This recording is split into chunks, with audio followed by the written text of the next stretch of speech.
Hello,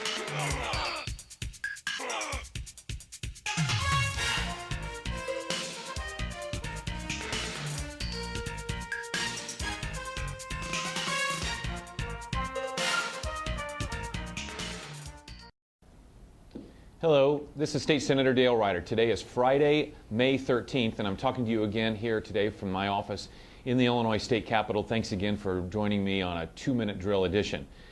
Today I want to talk to you about two issues. First, in the budget debate, Illinois took a big step backwards, unfortunately, in the budget talks. As you know, Senate Republicans have rolled out a 5-year plan that would see the state reduce its spending this year towards a goal of, one, making sure the tax increase that passed in January is temporary as it needs to be, two, we pay our bills, and three, we balance our budget over that time.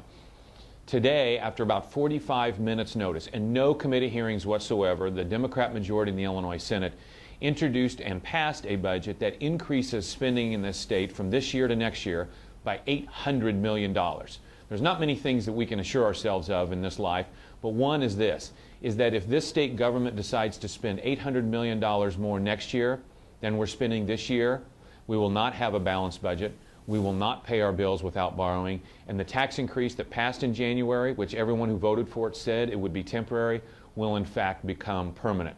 We are going to continue to talk about reducing spending in real terms, meaning reducing spending next year compared to what we're spending this year. That's the way to achieve fiscal stability. On a brighter note, negotiations on a real, meaningful workers' compensation reform package are proceeding well.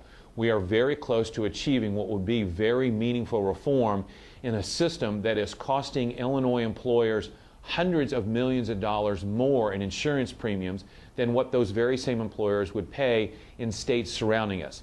This is critically important for this state's future job growth, for the prospects for my family and your family and all the families in Illinois to advance themselves in terms of economic opportunity.